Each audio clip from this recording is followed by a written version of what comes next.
What's going on, world? It's your boy at Big Game James _36, and this is Big Games BS on this Portal Monday. If you don't know, if you follow college athletics, in particular college football, the transfer portal is jumping. This is the official day that FBS student athletes can enter the transfer portal. It's also the first day that it seems the first day that coaches can hit the transfer portal too. So it's all kinds of wild shit that's going on here. Coming off of a weekend where, believe it or not, really good football was played and some very entertaining games, tons of upsets, tons of different things that were done. And like most of the time, selfish people took the news. And I'm gonna get into it a little bit on this, but if you're looking for in-depth analysis of the Deion Sanders situation, go to Den Media Group and check out my YouTube from yesterday.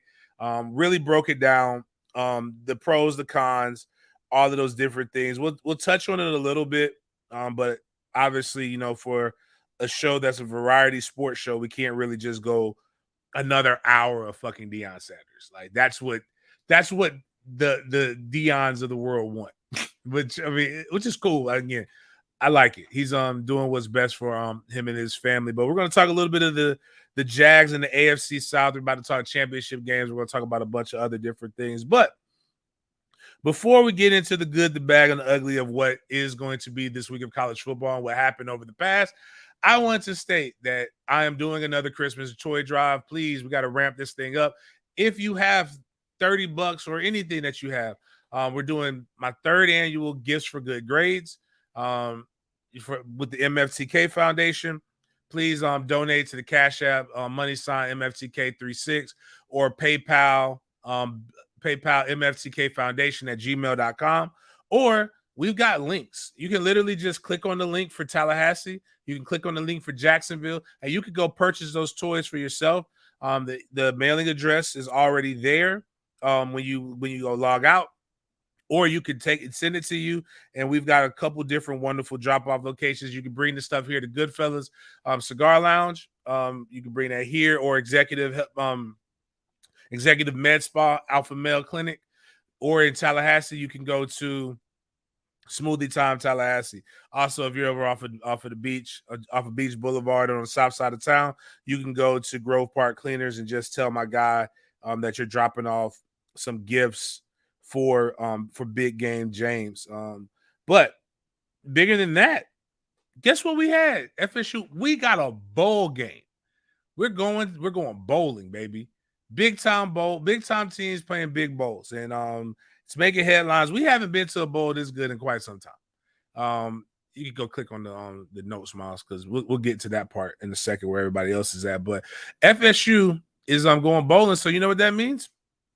We're gonna have the first ever Dope Boys Big Game Sporadics Big Three roll up. We're gonna have our first ever tailgate. It's one of those. You can put up all three of those links, Miles.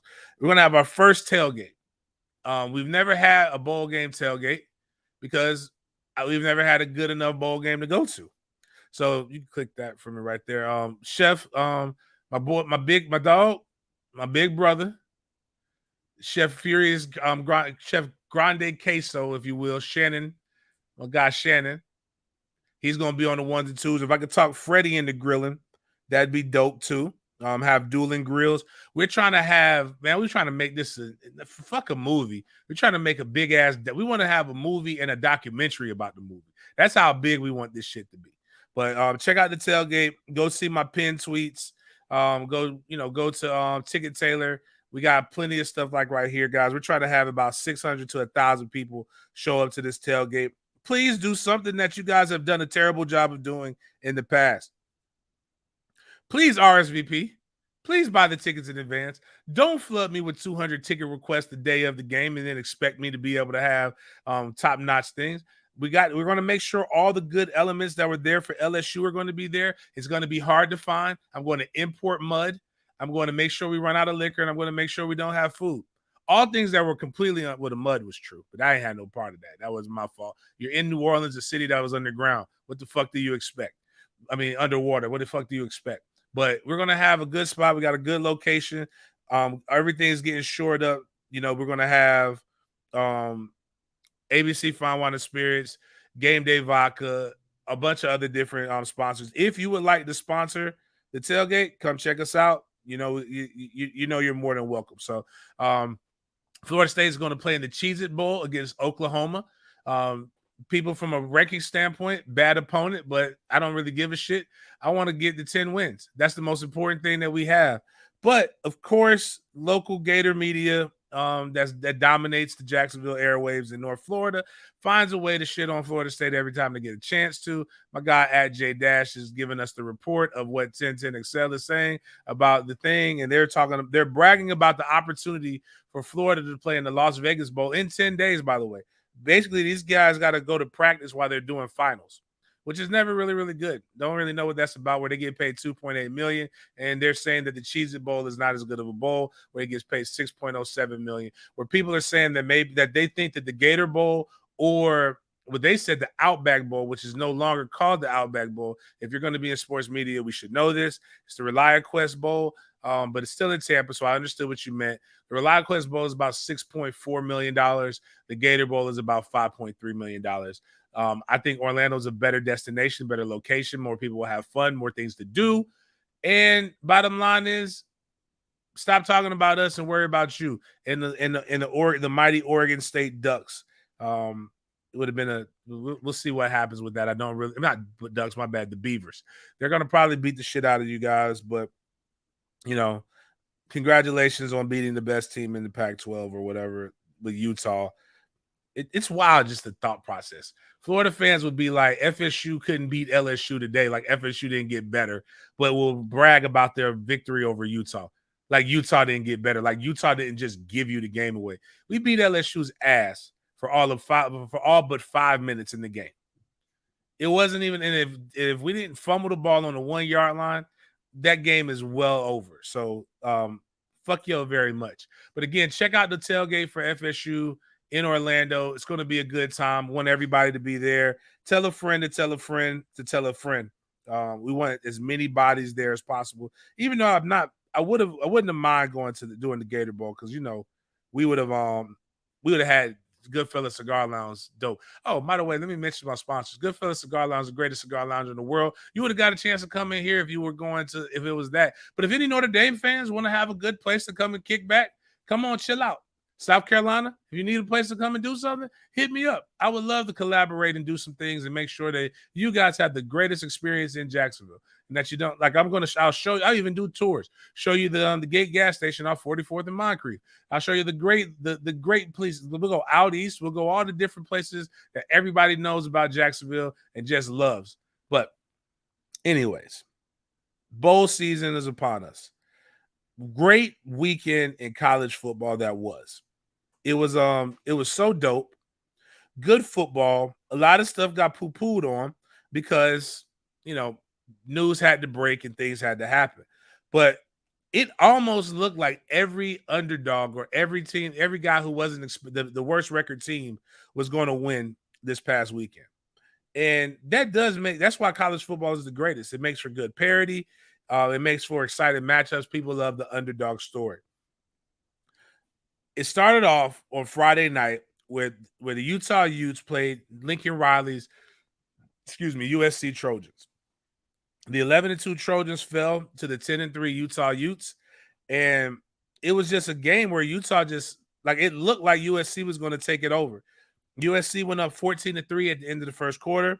Going into halftime, though, Utah tied it up, and it was 17-7. Then after that, it was all Utah Utes just out-physical the mighty Trojans of USC. And Lincoln Riley, with his quarterback Caleb Williams, who was considered probably a Heisman, actually had an almost Heisman moment where he broke like 1 million tackles and ran. He got tackled, but it obviously was all for naught. He played injured.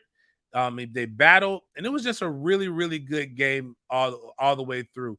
It derailed USC's hopes of going to the college football playoff because they lost to a 10-3 team, and the 2-loss team is not going to get in. Now, again, it was just Utah's quarterback was really, really good. Oh man, let me go, Miles. We got to find it. Go Google Utah's quarterback response to Caleb Williams. But Utah's quarterback fought very valiantly, did big things. Let's look at the box score here, if you will. And just see, he was 22 for 34, 310 yards passing, 3 touchdowns. I think is it Cam Rising? Yep, Cam Rising is his name, and he is one of the guys rumored to possibly be either entering the NFL draft or leaving to go transfer to the University of Florida, along with my man Sam Hartman, or I'll bring up some other people who are rumored to be hitting the transfer portal, trying to go to SEC schools. You can actually just post the pictures. What Cam Rising's response to Caleb Williams, who had a good game, 28 for 41, 363 yards, 3 touchdowns, 1 interception. USC just had no running game. But what he does is he paints his nails. Caleb Williams paints his nails. That's not showing his hand. He paints his nails, and he typically puts fuck the opponent that they're playing. So he put fuck Utah on his nails. And a reporter asked Cam Rising, how do you feel about that? And basically Cam, to summarize, because I don't know if we have the video or not, he summarized by saying, I hope it worked for him. He can feel however he wants to feel. I hope he had fun painting his nails. Basically implying that, no grown man should be out here painting their fingertips. But I thought that the game was good.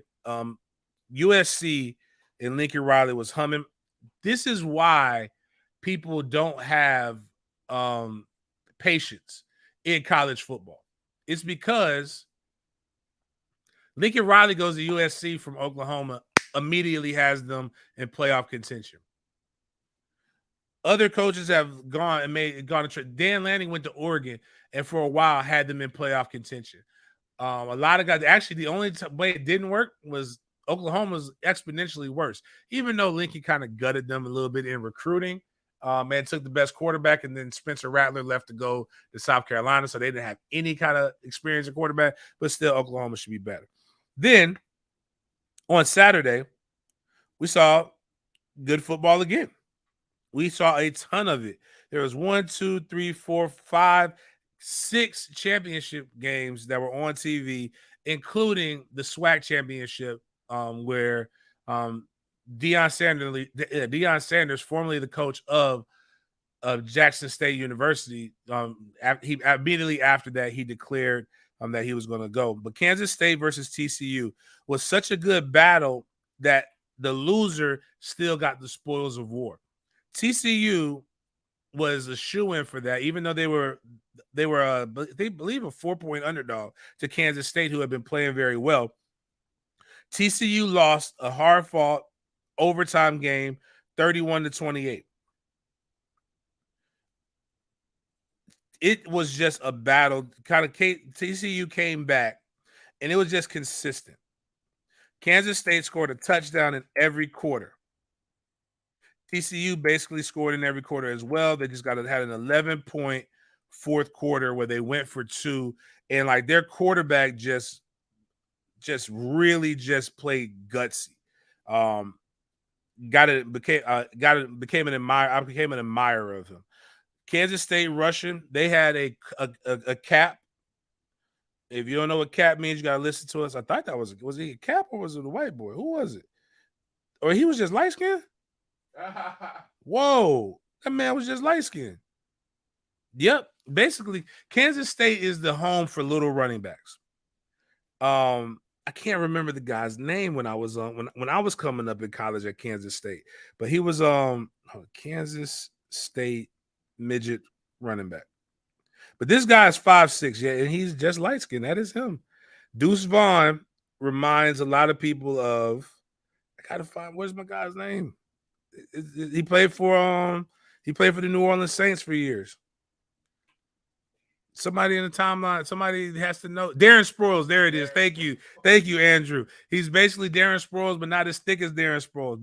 But Deuce Vaughn was it. He was getting after it. Wow, he is just like Yeah, that is crazy when you look at things in 4K. Am I that light skinned in 4K? Because if I am, I'm going to go get some sun. Anyways, he was running his ass off, complimentary to him.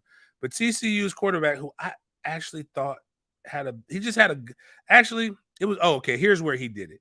He was 18 for 36, not overly accurate, 251 yards. He had a lot of drops too. One touchdown, one interception. But where he really made his presence felt, 15 carries, 110 yards, one touchdown. My guy was getting after it. It was just really, really dope to be able to see and watch those guys go after it. It was a lot of emotion. The crowd was rocking there. It was a fun game to watch start to finish. And TCU is still in the college football playoffs. The Georgia, as my boy Chris Porter loves to say, Bulldogs played a really bad basketball game against LSU. And I say that because the score was 50-30. Now, there were a lot of BS points that were scored in the second half, but LSU showed that they got fight, and they really showed that there might be a quarterback battle here going into the extended highlights. Decides to come back because Nussmeier really showed some balls and moxie. He went 15 for 27, 294 yards, 2 touchdowns, 1 interception. Jaden Daniels was 16 for 24, 208 yards, 1 touchdown, 1 interception before he went out with injury. They threw for 502 yards on the best defense in college football. And yet people say that Florida. So here's what I want people to understand. People say fire Fuller, right? Jaden Fuller held these boys under 250 yards. Georgia has the best collection of talent on defense, starters and backups. And LSU was giving them the business. Now, I will say this.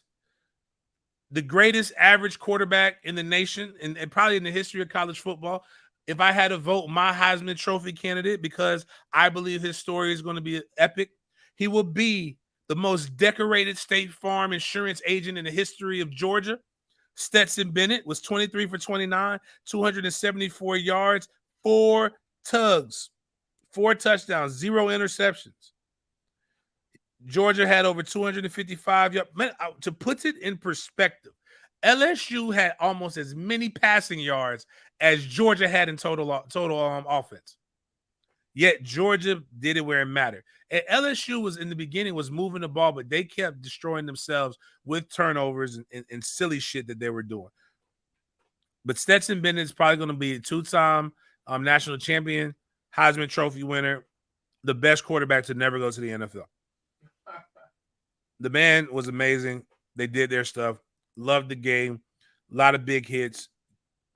Jalen Carter, people, is everything that Jags fans think Trayvon Walker is. There is a picture that is on the internets of Jalen Carter grabbing Jaden Daniels with one arm on a sack. This kid was running full. Jaden Daniels is not small by any means. I want you guys to understand what I'm saying. I don't like being dominated. I don't like when people grab me and put me up, but like Jaden Daniels is 6'3", 200 pounds, right? I think that's the picture right there, Miles. He's 6'3", 200 pounds. Jalen Carter grabs him with one arm. While he has his other, that's not the best angle too, while the other arm is in the air. Like it's one arm completely wrapped around the.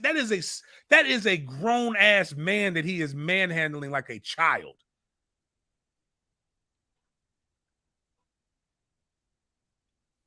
It's crazy, man. That's who you pick first overall, people. Ain't no project in that. That grown man was making shit happen. He is a beast. And as the Jaguars compete for the first overall pick again, get him, because you know what happens when you have him? He actually makes Trayvon Walker good. See, again, y'all be out here listening to these guys who do this like that, do that for a living. And not the people who played the game and not the people who actually analyzed the game. I don't just watch this shit for fun. I got ruined. Do y'all understand my life? I wish I could be like y'all sometimes, man. I can't watch football for fun. Every time I'm watching it, do you know what I'm trying to do? I'm trying to beat the defense. The entire game, even when I'm rooting for the team, even when I'm rooting for Florida State, I'm looking to see what play could have worked. They fucked my head up, man. I want to just watch the game and just be like, ooh, touchdowns, ooh, pretty colors. Like some of y'all, it gives these dumbass analysis. When I'm watching defensive players, you know what I'm watching? What would I struggle with to block them? You guys just be watching stats. I wish I could be that ignorant. And it's not your fault. It's the people you listen to on a day-to-day basis. They're just as bad. The only difference is they don't care being called stupid. It's a good game, though, nonetheless. During that time, UCF decided to lose again. UCF, ever since y'all fans, you ever heard somebody don't let somebody Dwayne Wade is about to learn this with his wife. Don't talk shit and get me in the ass whooping that I'm not ready to get involved in. One of the downsides of some black women, not all, some, I love my sisters, is that y'all a little too free with your words sometimes. And what happens is men don't talk like that to other men because they know violence is imminent. Possibly. There's always a possibility for violence. Women know and they bank on the fact that I can talk and that you probably won't hit me. There are some of us who are deranged that will. But the reality is, but you gonna talk and make somebody have to respond to you, and I'll make your man have to respond, and now you might get your ass whooped.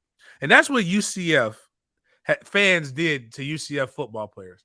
Ever since they said we want Florida State and we want an opportunity for the state champs, you know what USC has done? UCF has done? They have lost every opportunity. It's like their players knew, like, man, nah, cuz I don't want that smoke. We don't want none of that ass whooping. They lost to Tulane, who actually had a pretty good chance to be in a college football playoff had they won out.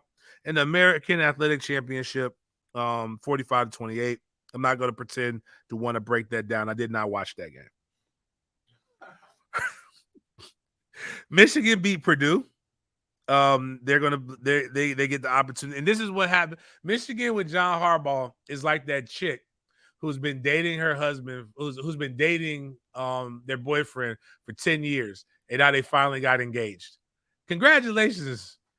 You're still not going to get married because Jim Harbaugh is not going to win you the national championship, but it finally worked out. He's been there forever, and congratulations. You're good enough to get your ass whooped by Georgia. Because you'll more than likely beat TCU, but I don't know. I picked TCU to win. But that game's going to be the interesting one. Georgia's going to beat the dog shit out of Ohio State. I think that's who was in Ohio State, but that'll be a more watch game because of the brands. Clemson, North Carolina. We have seen a guy, Drake May, who there's rumors that he'll hit the transfer portal. We saw two things happen in this game. We saw the arrogance of Dabo Swinney and him all of a sudden choosing to ride with a quarterback that doesn't give you a chance to win a national championship or a playoff game. And we saw a guy who had every opportunity to win the Heisman Trophy literally shit the bed. Drake May is like the beginning of Jay-Z's takeover, where he basically eviscerated Nas's career. A lot of people love, again, it goes back to who you believe won the Jay-Z Nas beef. It basically goes down to who likes facts and who likes opinions. Because Nas said a lot of things that were very that were dope. It was a dope song. But Nas said things like you're ugly, you're this, and blah, blah, blah. Stuff that's not like tangible. The man got the baddest bitch in the game wearing his chain. Like, I don't know if a man's ugly or not. That's not my cup of tea. Somebody likes it. But what Jay did was really analyze Nas's entire career. And what he did say was, you had a spark when you started, but now you're just garbage. Drake May had a spark when he started the season, and he has played like shit. This game, he did not play like a guy who was supposed to be winning the Heisman Trophy because everybody else in the nation didn't. You know who did play like a potential Heisman Trophy winner and scares the fuck out of me? Was it Klubnik? Cade Klubnik, whatever. This motherfucker here, Miles, if you watch the game, dog, I'm sitting here like, man, I hope this motherfucker hits the transfer portal. Where the fuck was he at? The offense immediately looked different. And you know what's an indictment on Dabo is the fact that he's a number 2. So he didn't get anywhere near the reps as what DJ Ukulele got. And we all know DJ Ukulele was ass. That boy came in and started torching North Carolina to the tune of 20 for 24, 279 yards and 1 touchdown, 7 carries, 30 yards on the ground, 1 touchdown. The only person who's mad about him starting is, again, my cap of the year, Will Shipley. That Pilgrim didn't get no traction.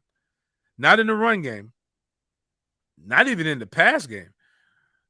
I think DJ Ukulele was 2 for 5 for 10 yards.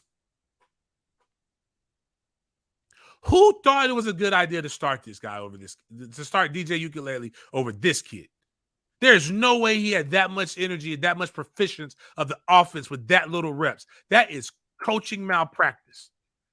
Dabo Swinney, if you would have had him, you win. You beat South Carolina, and you're in the college football playoffs. And you know why I'm mad? Because you'd be in the college football playoffs, and we'd be going to Miami, to the Orange Bowl. Dabo, fuck you, man. You hated Florida State so much that you sacrificed our opportunity to go to a better bowl game? Is the rivalry that big to you? Asshole.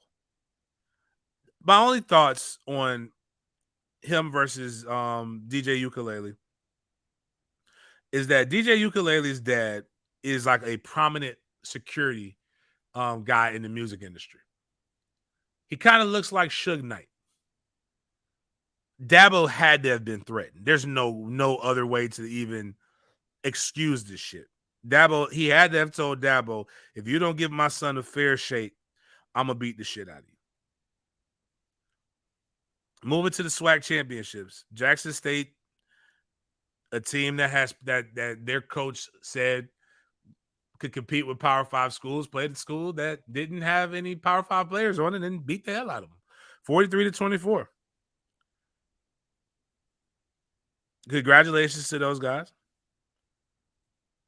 Southern put up a lot of yards. Shedeur Sanders, future quarterback for Colorado, was 30 for 43, 320 yards, 4 touchdowns. Congratulations, back-to-back championships. If championships were easy to win, everybody would do it. So they're not, but that kind of kicked off and jump-started our the craziest season in the world. And what I want is people to stop doing. Oh man, I'm sorry, Jags fans. I know I shared this in here, but no, let's go to the Jags fans. The Jags, if you can pull up the ESPN box score of the Jags.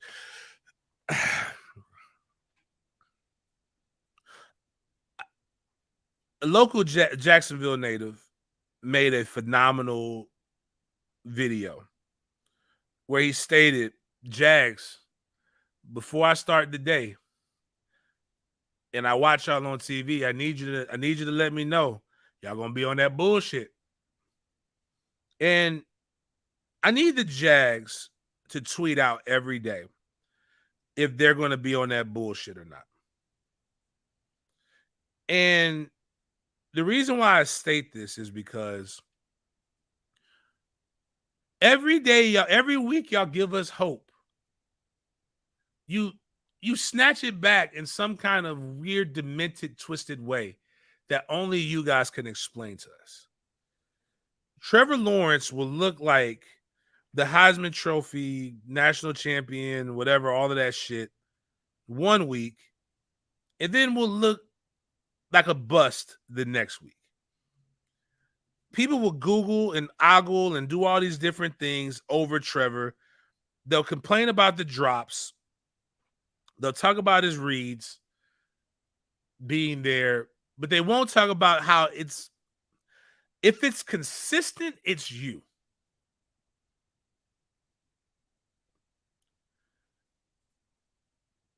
They'll tell us that Travis Etienne was an exponentially better running back than James Robinson.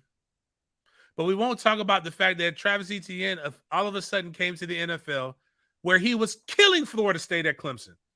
I didn't fear Trevor. I feared him. He was a great receiver. He was a hard runner. He was shifty and electric, and he never fumbled the ball. He comes to Jacksonville, and all of a sudden, he forgets how to play fucking football. And it hurts worse when you try to buy in and you try to get smart and you put him on your fantasy football team. And he doesn't do a damn thing. And then when you bench his ass, you know what he decides to do? The damn thing. It's hard, man. Because, and that's just not just offensively, just defense. The amount of resources that the Jags have put in the defense for them to get beat by 26 points. Do you understand the NFL is not designed? That the reason why NFL spreads every week are like 3.5, a big spread is 7 points. It's because it's impossible to do that because of the parity. Injuries, you only can have so many on your roster. If somebody gets hurt, you have to put them on IR, but you can't pull them back. You got to pay people, balance it, all these different things that go into an NFL roster. And yet the Jags have still figured out a way to be 2 games away from their 11th 10-loss season in 12 years. Do you understand how difficult that is? As I have stressed, it is easier. It is easier to win a Super Bowl than to be that consistently garbage. Nobody is that bad. It's almost like I've been in Jacksonville since 2007. I don't think y'all want me to be a fan. I'm starting to take it personally. Every loss, you're doing it on purpose to prevent me from wanting to say nice things about you. Because the minute I say something nice about you on the news, you start doing this shit. Travis Etienne never fumbled in college, if I remember correctly. He fumbles on the first fucking drive. And then Jared Goff, who has been struggling. Jared Goff, who the Rams shipped off to Detroit. Looks like he's an MVP candidate on your defense. When you draft, you have two top 5 picks at defensive end and can't get no pressure. How? I was with you when we called you the good Josh Allen. We called the one in Buffalo trash Josh. You were supposed to be better. Trayvon was told to me that, oh, well, he doesn't get sacks at Georgia because he's not asked to get sacks in Georgia. Bullshit. He ain't getting sacks here. You've made us look bad in front of them people, like my mama would used to say when we get around diverse company. What does that mean, James, for my Pilgrim fan base? My mama used to say when I get around white people, don't show my ass. You, Trayvon, you were supposed to look better than Hutchinson. You made them look like the winners. The only person who played well, and this kid still went 11 for 114 for 2 touchdowns.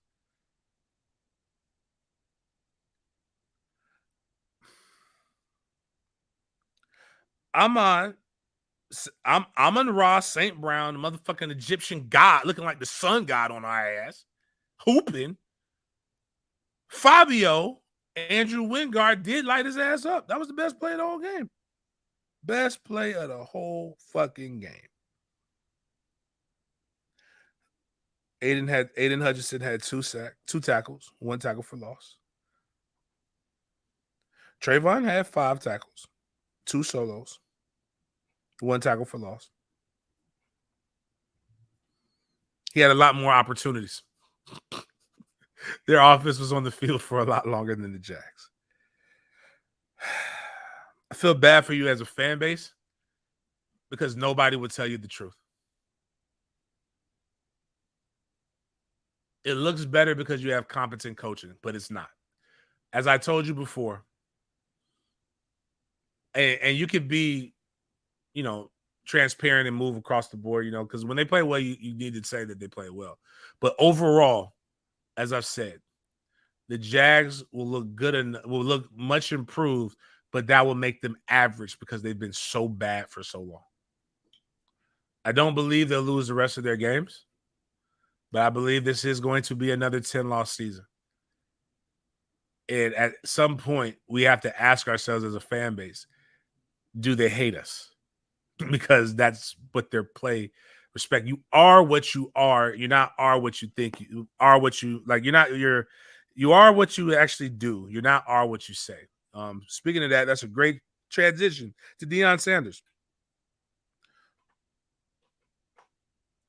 Kind of a shitty person, but he's getting paid. I'm learning more and more every day that the bag circumvents character, which is ironic because Deion says he wants to recruit guys with character.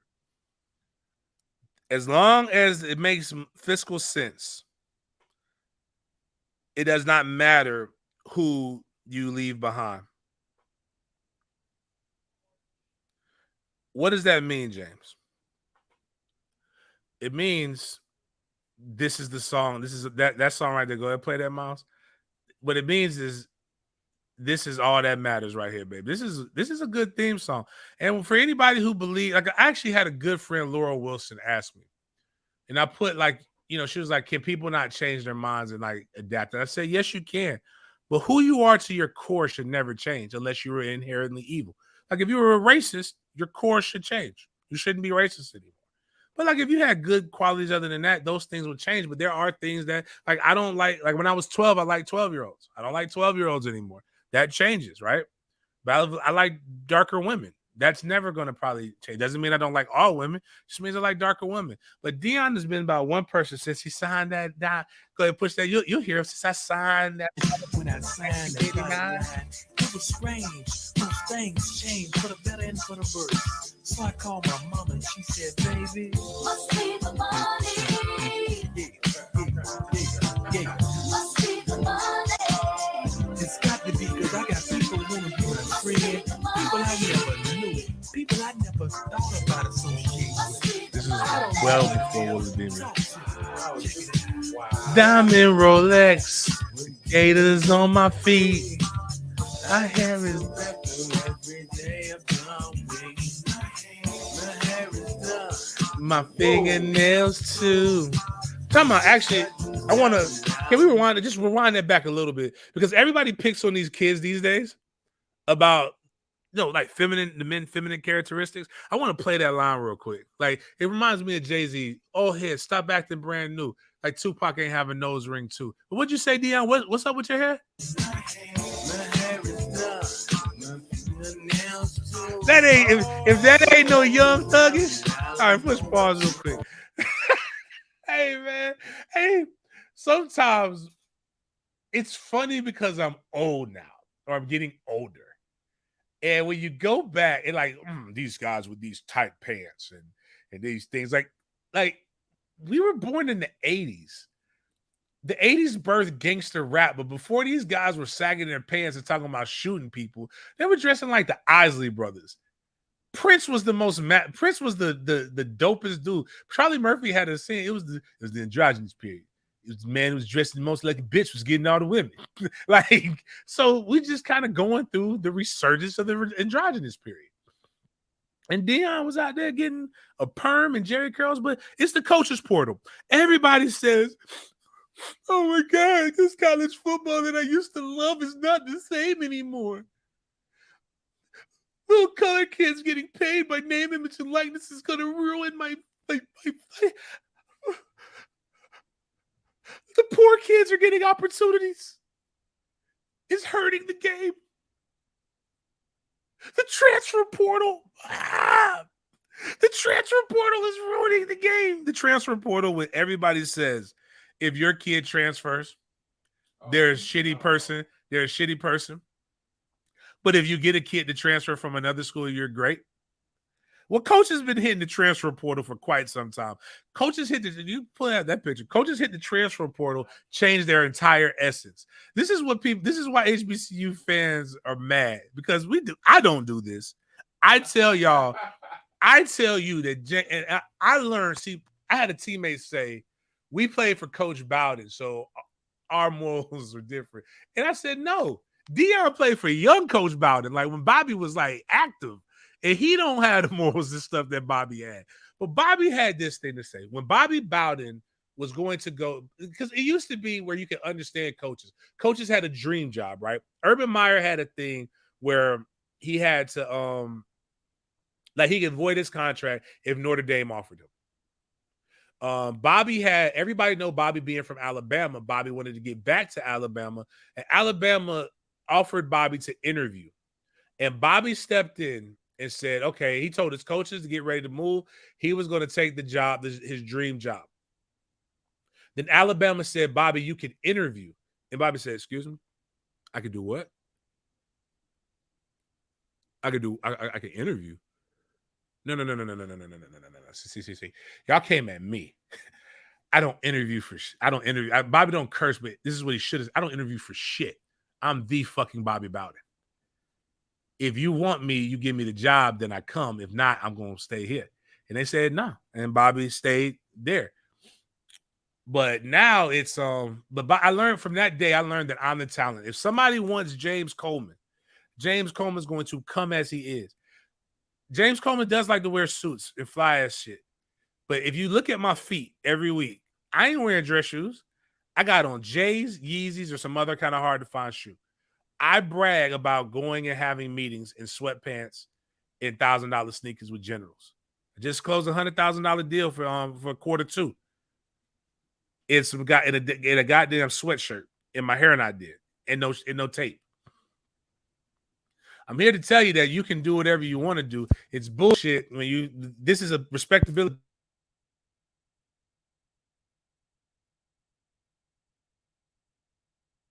Deion was full of shit with I'm going to walk on the sidelines and I'm going to do this. Nah, nigga, you disrespected every coach in the SWAC, and you're going to have respect for these PWI coaches because you know better. But let's look at Deion Sanders real quick one time. Let's show y'all how Deion does. When you with us, you relaxed. And as the tweet says, code switching in real time. Deion chilling, not enunciating his words, gets around them people. He in a suit, talking, preaching.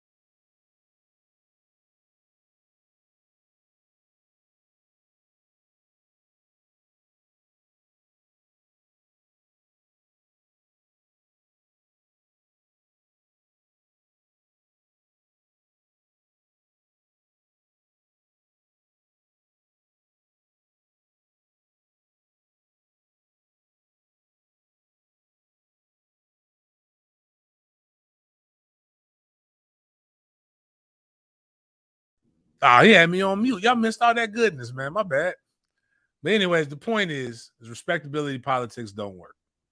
But congratulations to Deion. Money changes everything. Money makes everything okay. Remember that when I'm going through all of this stuff with the coaches portal, that you said that it's okay because he got paid.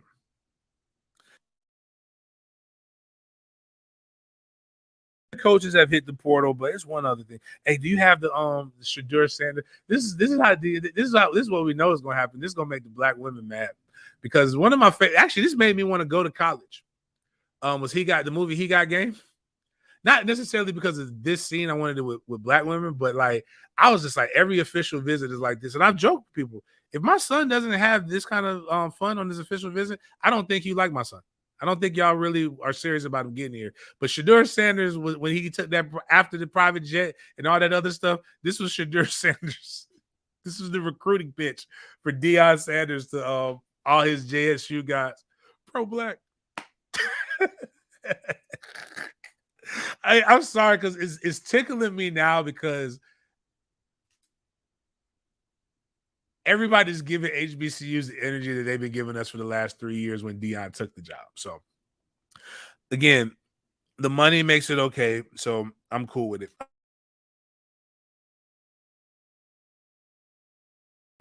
Colorado's AD. But this is the reporter that quoted the Colorado AD. The Colorado AD, Rick George, was asked how Colorado came up with the money to hire Deion Sanders. You know what he said? And I believe me, they're going to get the money. They are going to get the money. But what Deion said, what he said, we don't have the money yet, but I know we'll have it. So I'm not worried about that piece.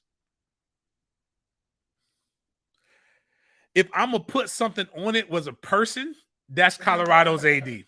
Man, we ain't got, listen, man, I don't got that. You know, I said 5.89 million. Listen, man, I ain't got it, but I can write you a check. I'm going to put something on it, man. I'm going to put a little bit on it. A little bit for a promise ring. But coaches do this all the time. Not overly mad about it. It's it is what it is because as everybody has said, it's okay because it's the money. It's okay because this is the money. Is another thing that just happened. Louisville's head coach, Scott Satterfield, is stated to become the next head coach at Cincinnati. The funniest thing about this situation is this was absolute. Actually, my bad. Before I get into the fact that it was absolute news to fucking everybody. Scott Satterfield was just recruiting for Louisville in Miami. He had a couple of my friends there recruiting with him. He didn't even give his fucking staff a heads up. I know how y'all feel about the kids. Y'all, man, fuck them kids through and through. But what about them adults who got families? What about their money? What are they going to do? They got houses. They got mortgages in Louisville. Some of them have established. Some people moved, stopped their entire life. They brought it to his vision. Same thing with Deion Sanders. Y'all said this for the coaching staff, but that motherfucker only bringing 2 Jackson State coaches. Everybody else is not affiliated with Jackson State. Coaches do this every. They have no loyalty to anybody. But it's okay to live your life with no loyalty because it's about the money. That's what y'all said. That's been the argument. It's okay to do it because everybody has done it, and it's about the money. It's about the bag. It's okay to consistently be an ain't shit person and no character as long as you're getting paid. That's life. It's capitalism. But you guys bitch about politicians. You bitch about everybody else. You would cry in a corner if it happened to you or when it does happen to you.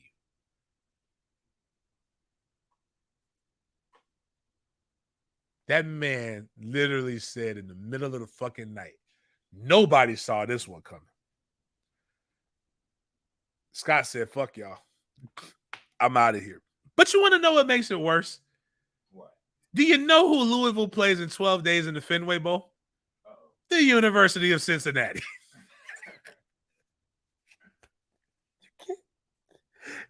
You can't make this shit up, man.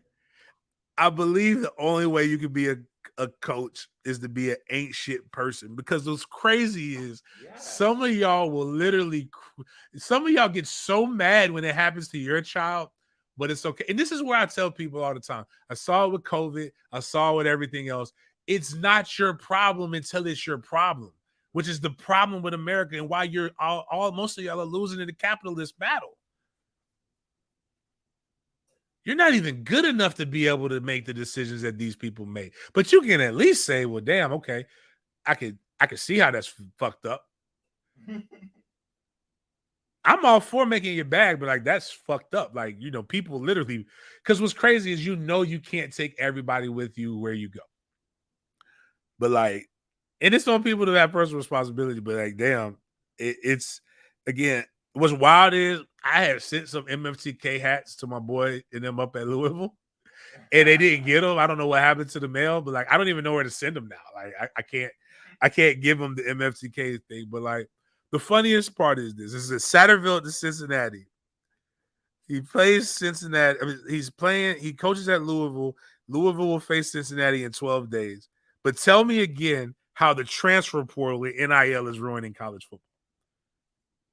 Tell me again how these kids are quitting on other people for better situations.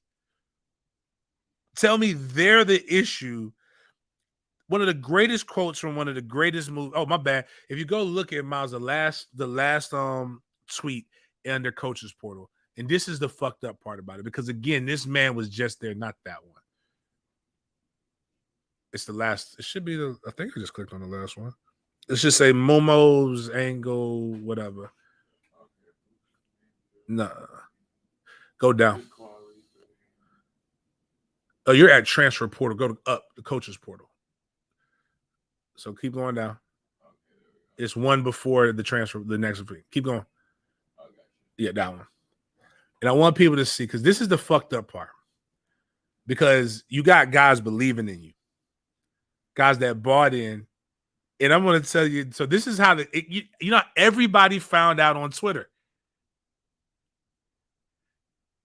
And what's wild is this, is people will get on here and say, oh, it's messed up that the Good Morning America anchors were having sex with each other and they had to find out on Twitter. You're mad about that. Two consensual adults. But this doesn't like give you like, damn, this isn't fucked up either. A kid woke up, because in college you can't, use like this, pouring some Fruity Pebbles because you can eat whatever you want to eat because you're in really, really good shape.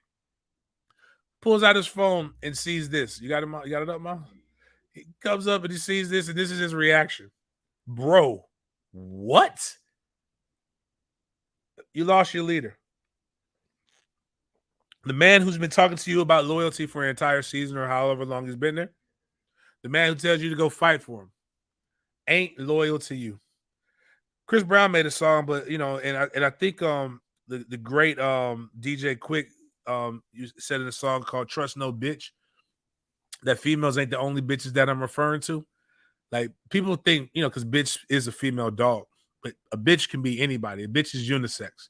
It has no pronouns. Neither does hoe. The great Chris Breezy, whose music I did not understand until he hit Rihanna.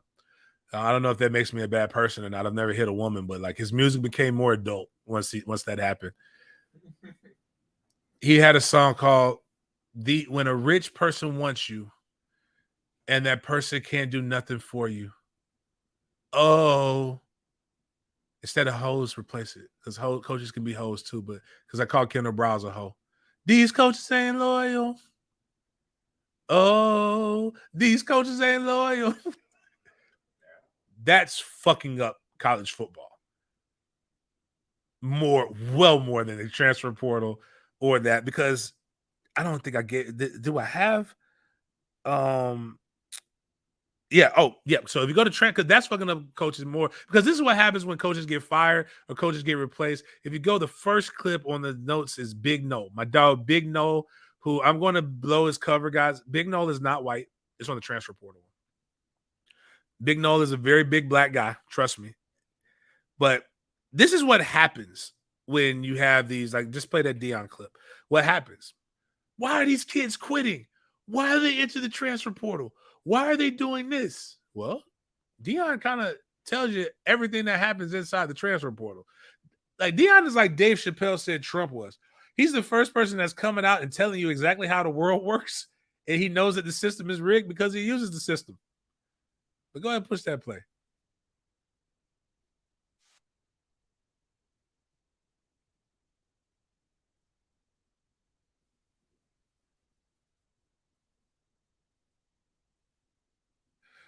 Oh, my bad. That's the wrong one. That's the hats thing. My bad. That's not what I wanted. My fault. But Dion basically told him, I'm bringing my quarterback. Some of y'all might not be. If you want to hit the portal, go ahead and hit the portal, because some of y'all gonna be put in the portal.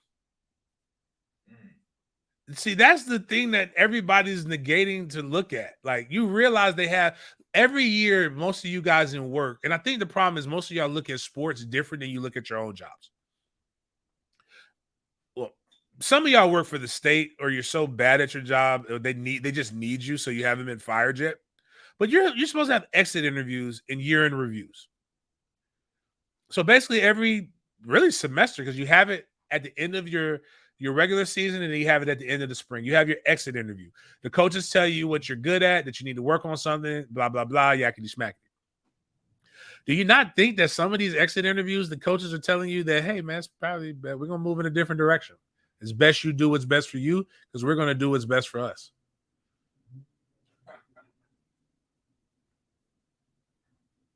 Just saying. Oh, these coaches ain't loyal. I know for a fact kids get put in the transfer portal. Matter of fact, when I first heard about the transfer portal, it was from coaches saying that they were going to put kids in the portal. And you know what? Deion also admitted that I got guys coming with me. So Deion already knew that he was going to put kids in the portal from where he left at, and he knew other kids who were talking about it. So who is wrong? It's easy to blame the kid. It is easy to blame the kid. It is difficult. It is difficult to blame the people who are actually that. Not Any Given Sunday. Any Given Sunday is a dope ass movie too. But Remember the Titans, one of the best football movies ever. It was such a good movie that it ended racism. Showed that again, I still can't get over that comedian was so on point. If LGBTQ VTCBY community really wants to get the acceptance, field a football team and beat Bama. Everybody would be on your side.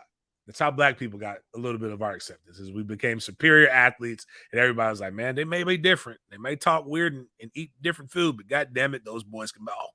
Get me some more of them. Remember the Titans was such a prolific, the team was so good that they went from looking like Jerry Jones, and everybody trying to prevent them to go into school, to everybody singing what was the song that they sang? Ain't no mountain high, ain't no valley low, ain't no river wide enough, baby. And then they did, we are the Titans, we are the Titans, the mighty, mighty Titans, the mighty, black and white in harmony. That's how strong sports is. That's probably when some of y'all said this is when it got ruined. But my point is that in the beginning of the movie, there was a thing where I can't remember his name, but the black guy, the black defensive end and the white defensive end were coming in there, and he was just like, and the white guy said, "You're the biggest waste of time. I've never seen this. You know, you need to be a leader." And he said, the black kid looked at him and said, "Attitude reflects leadership." When I heard that, it was one of the coldest quotes I've ever heard, because I had never heard it before at that time. I was 16 years old. Attitude reflects leadership. If the kids are the problem, who the fuck is raising these kids? Look at yourself in the mirror. They just doing what you do.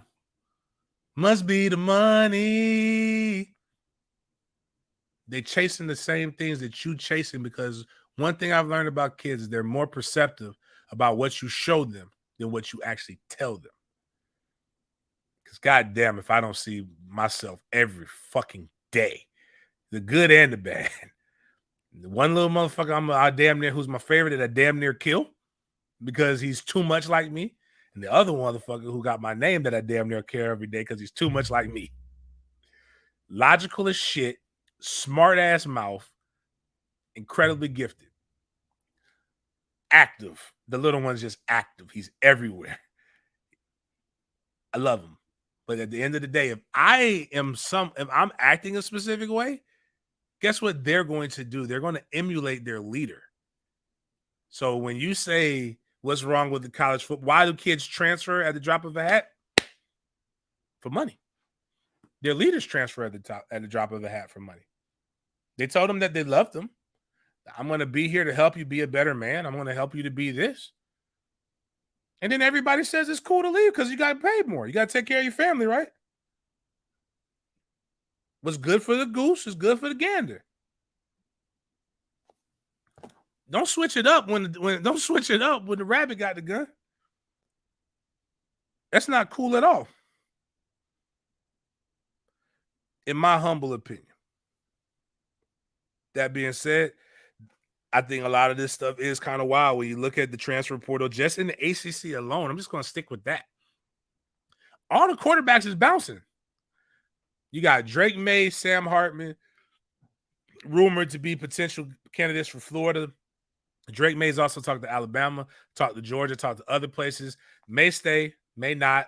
Sam Hartman may go to Florida, do one more year, may go to the NFL, but we know for a fact Sam Hartman's not going back to Wake Forest. Boston College's quarterback, who, again, everybody talked about how bad Fuller was, but he was considered one of the best quarterbacks in the ACC, did absolutely nothing against Florida State, is transferring to Pitt so he can get his ass whooped again by Florida State, but with a little bit better talent because he's from Pitt, but he's transferring in conference. Louisville's was actively looking for a transfer quarterback. Brennan Armstrong, who is a Virginia UVA starting quarterback, considered one of the best quarterbacks, is transferring to Syracuse so that he could be back with his coaches, Jason Beck and Robert Anai. It's just, this is crazy. Guys who are in good situations are choosing to leave to go to better situations. Alabama is losing an offensive guard who's rumored to be going to Miami. The kid's never given up a sack in 2 years. As a guard, wants to play tackle. Georgia's losing a couple people. You'll probably hear more because this was just the first day, and who knows who's entered the portal since I've been doing this show. But the cool thing is that because of the transfer portal, you actually probably seen the best year of college football that we've seen in quite some time. Everybody talks about SEC. Alabama was begging to get put back into the college football playoff, and that hasn't happened in God knows when. Florida State has killed the portal. I think 7 of our transfers were all ACC. Heavy contributors. It's cool when you actually know how to use it, and it's cool to see guys get another chance. And it's also cool from guys from small schools getting a chance to go to big schools. So I actually like all the Jackson State guys getting a chance to better themselves and get there. Hell, Shannon Sharp probably said the realest shit that nobody wants. That, again, it's just another sting. And this is my hate o'clock, part of my hate o'clock, brought to you by Green Acre Sporting Goods. Green Acre Sporting Goods, 'tis the season to give guns. Give a gift certificate, do all these different things. Actually, Alpha Male has gift certificates as well. Green Acres has those. You can go there, get your man a safe. Ladies, get your lady a little 380. That's my little favorite thing. That's like the 380 is like Glorilla. It's just dope. Packs a lot of power and a lot of punch. You got to go get you one. Tell them Big Game sent you, and they're gonna hook you up. I'm actually about to go there probably next week and go cop me some. I want to get my another pump, and then I got to go find these shells called Dragon's Breath. It's like it shoots, but then it's like a flame comes out of your shotgun at the same time. I wonder what the cleaning is like with that, because it's got to be. It's just like, why? I mean, let's be real. Like, why do we need a lot of this shit? Why do you need a Glock with a switch? If somebody comes, you can be as armed as you want, but if somebody got a switch, which is basically switch it to fully automatic, and they've got a 30-round drum, and they point to your car, you can be a walking army. If you don't have bulletproof around your car, you're dead. That's cool and fun. Right. Now, I will say that my whole thing with guns, and I'm not even gonna hold you, shits are fun to shoot, bro. That's it. JJ that, and he said I was crazy. So just guns are fun to shoot. If somebody's got the drop on you, you're dead. The only thing that's cool is most of these people don't know how to aim. Like, people talk, like I had some friends talk about, if I was that Roscoe's chick, why was that rapper sitting here not looking at his surroundings? And blah, if it was me, I'm gonna always have, bro, you're cutting waffles. You banging at breakfast? Bro, if somebody got the drop on you, you done. Now, if you can see it coming, like, because there's only two ways it's gonna happen. You're gonna see somebody get the drop on you, and you're gonna just accept it, or you're gonna push your family. Like, is that more masculine? Like, oh man, they came and shot me, pushed my baby mama in the way, then I pulled out the whammy and just flat blast their ass using that old school terminology. But the point is that it is better to have than not to have. Guns are cool, they're safe. Got to learn responsibility, and that's my favorite thing about Green Acres is they're gonna teach you how to own responsibly. Right. But you can also own a bow and arrow, because I think when in the zombie apocalypse, or when some of this stuff is coming and you can't buy weapons, I'm gonna get you with that crossbow, because you ain't gonna see me coming. I can shoot you from 100 yards away. And what I learned is when you push that trigger on that crossbow, that bitch get there just as fast. You're talking about, like, a lot of y'all can't even process how fast things go. You couldn't go out and pick up a blitz coming from the other side of the field like football players can. You can't even text and drive, but you think that you can, like, that a little bit of seconds is going to save your life. I promise you, dog. Life comes at you fast. Be prepared. Make sure you understand the risk and everything that comes with it. But my hated clock is really this HBCU versus PWI debate. Deion Sanders did drag up a lot of pent up emotions and feelings. HBCU people are basically playing Kaya's song "Don't Trust No Nigga" on repeat and blast. Everybody is killing Deion Sanders, rightfully so. I can understand why you're mad, but you already know people are doing what's best for them. Notable HBCU alum, Hall of Famer, Savannah State grad. I went to an HBCU, but only because I was a Prop 48. Prop 48 was an old rule that basically said if you were a dummy, you could still play college athletics. You didn't have the grades or you didn't have the test score, but a school could apply to be able to bring you in, and you could attend a semester to prove that you belong in college, and then after that, they can put you on full scholarship. Had I had the grades coming out of high school, I wouldn't have chosen an HBCU. Shannon Sharp has an older brother whose name was Sterling Sharp, who should probably be in the Hall of Fame as well. And Sterling Sharp went to the University of South Carolina. So he understood what was happening. Hell, I still think the most flawed thing that Deion Sanders did was take his son and convince his son Shiloh to leave the comfort of a PWI and all the bells and whistles to come to an HBCU to fulfill his dad's vision, to leave him at an HBCU to go to a PWI. Out of all the other stuff, you can at least admit that's kind of fucked up, because Shiloh could have stayed the fuck where he was at and been flourishing. But now he's at Jackson, Mississippi with no water. I'm just here to tell you that's a little fucked up. That's just my opinion. That's all. But I think people need to, like, use things in context and understand the true thing. Like, a lot of us really would be going to different schools if we had the opportunity. I almost went to FAMU. I wanted to go to FAMU, but they wanted me to walk on. That just didn't sit well with me. But my GPA was bad. One, to clear up stuff about Prop 48, right? You can go to PWIs with Prop 48. Leroy Butler was a Prop 48, and he's a Hall of Famer now. Invented the Lambeau Leap. From out of Jacksonville, told the story. Dope. Bobby Bowden used the Prop 48 on him. Around the same time, I believe, as Shannon Sharp, probably. They probably went to school around the same time. My son's godfather, Toby Book, was a Prop 48 in Marshall. He's white, so they ain't just colored kids that's stupid. They have white guys, and Toby's brilliant, by the way. He's not stupid at all. Some of us just don't really like high school. Like, we don't like going to class. But, like, I've told you guys a story. Florida State was like, if you can get in, we got a space for you. FAMU, I kid you not. Florida State was trying to figure out how to accept me, and they didn't think it was going to happen. I applied, got accepted to FAMU like that. Same GPA, same everything. Not just accepted into that.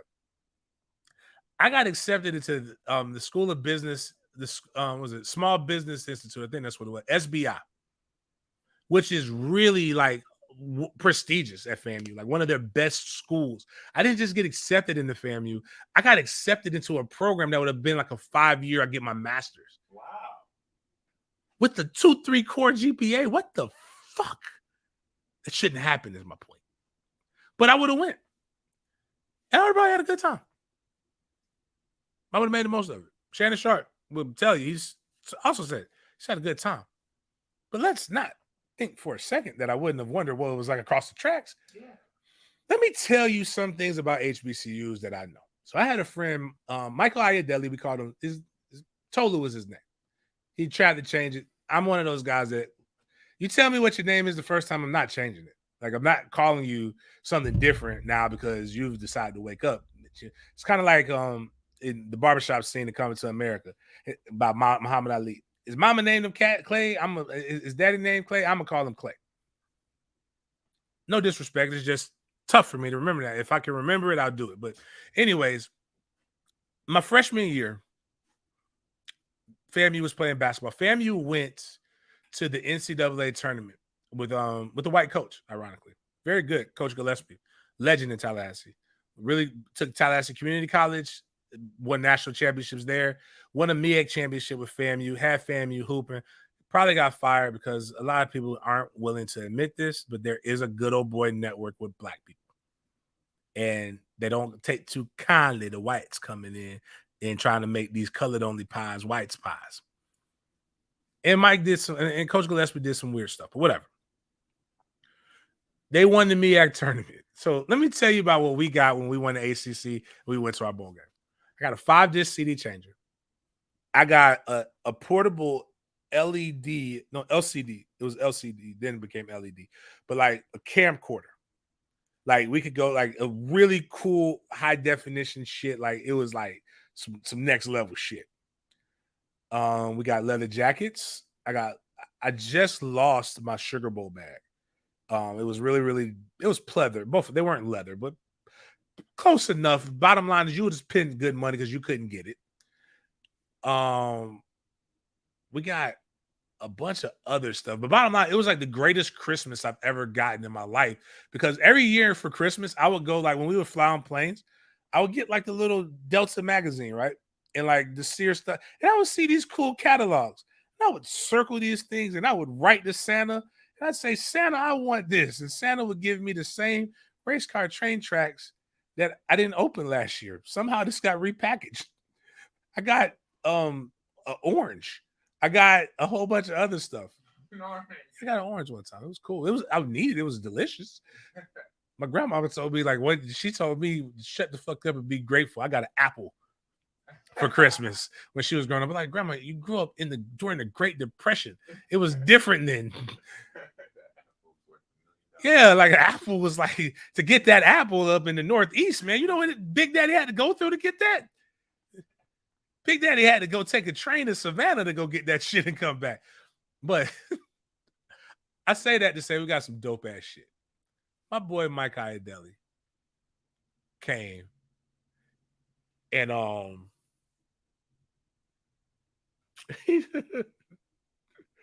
he had a Murray's hair grease can. If you know, Miles, can you go look up Murray's hair? Because I don't know.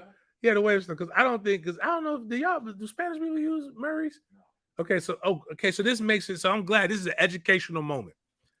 Mike didn't know what the fuck that was. He's an African Canadian. They're not using Murray's hair cream. Did you not? Just put the images. Where's the images? We got. Can we see the can? Yeah. The orange one. The orange one. Yeah, that's what they got.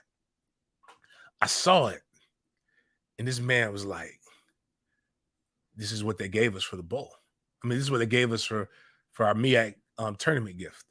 I said, like, in a brush. In a brush? That seems. I'm like, you are. Do that. I said, you're kidding me. Gave this man a can. Do you know? But the cool thing, do you know how long that can last? An entire lifetime.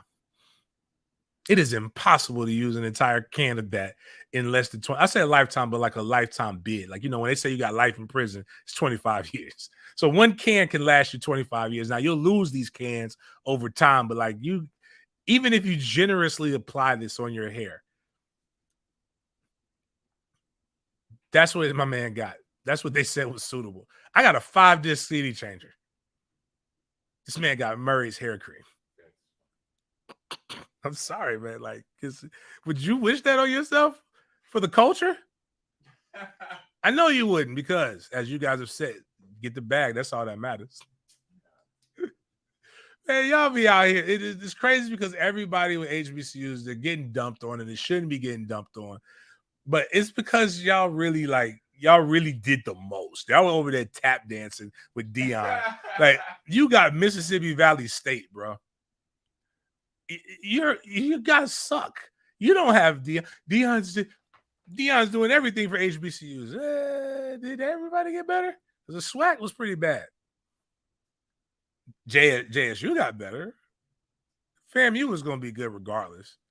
Howard and Hampton ain't even getting in these conversations with y'all. Y'all realize that two of the most prestigious ones ain't even getting in this Chitlin Circuit argument. They said, "Bitch, we got Howard's like the vice president of the United States is our alumni. We're not getting into this with you people. They didn't turn into you people." I can tell you up north too, that's not even a thing. Like, as a high school student, you don't talk much about the difference between PWIs and HBCUs. I went to a PWI I spent 8 years in an all-black school. I was tired of it. Right. And that's the people who go out here and say, you don't understand the black experience. Oh, get out of here. 8 years. You didn't grow up in the hood. I used to tell people all the time, this motherfucker, Kalarin is the nicest neighborhood in town. That's basically where your daddy stayed, out there in the sticks. That is white as hell. Yeah, when I used to come out there, on God, I promise you, I don't think black people were allowed to go out there. Like, I felt so uncomfortable going out there because I didn't feel like I belonged. And that was probably more so my mentality being a Southside kid. But the point is, I didn't go out there. There was no reason for me to go out there. Childs High School was the whitest school I have ever seen, and they built it out there. It looked like it was all immaculate. It looked nothing like Rickards. My point is, you people went to Childs and then went to FAMU and told me that I don't understand the black experience. Boy, fuck you. If you really were, you'd be more like Uncle Ruckus if you spent that much time around niggas. What was it? I forgot I had the thing. Man, I never forgot what tweet. Wait, Kevin Gates. Boy, fuck you, die. When I see somebody post, you don't understand it because you went to a PW. Boy, fuck you, die. Slow. That's 4 years. I want to start telling people, man, fuck you with Magic's dick. Like, how about that? Bitch, I got told me I grew up in Pokerhorn Village. You don't even know what the fuck Pokerhorn Village is. What's that say? It says, as an HBCU alum, FAMU, if you went to HBCU and couldn't see Dion was all about crime, then you deserve to have your heart broken. Amen. Again, I'm not mad at it. He got the money. He got the bag. And the consistent thing about the world, and this is why I have the MFTK Foundation. I'm going to leave you guys with this. People got mad at me for saying, man, fuck them kids. And I said it as a joke. And I buy stuff for kids. Matter of fact, we're having a gifts for grades drive. If you want to give $30 or buy some gifts, go check out my pen suite and do all that stuff. But consistently, the world lives to fuck kids over. Right. So, like, again, we love to judge people off of, we judge ourselves in those who we love or like off of our intentions, but we judge others based off of their actions. So I just judge everybody off of their actions, even myself. Like, if I do some fucked up shit, I'm gonna tell you, I've done some fucked up shit. I am probably one of the few people in America who will tell you, if you come up to me and say, hey man, dog, they said fuck big game. And I'll be like, who said it fuck big game? And they'll say so-and-so. I'll be like, hey, you know what? You know, they got a point. They have a reason to say I'm a phenomenal friend and I'm a terrible enemy. Actually, I hang out with people who are like that. My partner Scott, who owns Goodfellas, like, he's a phenomenal friend. I wouldn't want to be his enemy. I've seen what the fuck he does to rivals. I don't want no smoke. Matter of fact, if something ever happened between us two, I'm just like, you got it. I'm cool with that. Not a fear, just energy. I say all that to say is, guys, college football is college football. It's going to always be what it is. There are guys like Michael Penix who are actually coming back and staying. He transferred last year, but he's going to stay for Washington and have a Heisman year. He had a phenomenal year. There are things that we're going to like. There are things that we're not going to like. Change happens. Change is inevitable.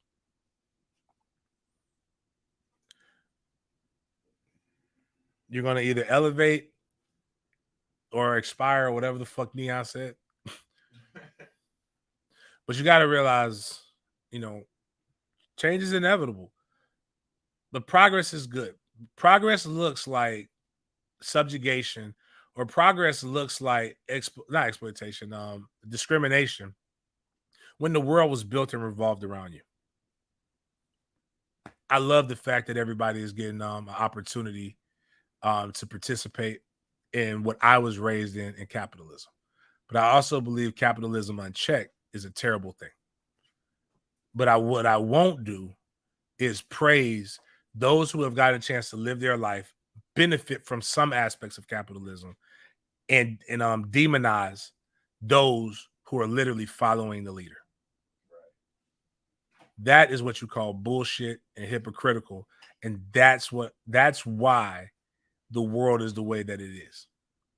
If you want to see the change, be the change that you want to see. Stop talking about progress if you're not going to be an agent for change. On that note, appreciate you guys for coming up, for hanging out with me. Remember, this holiday season, I don't care what you think. I just care that you think. Appreciate y'all chopping up with me. We'll see you guys later.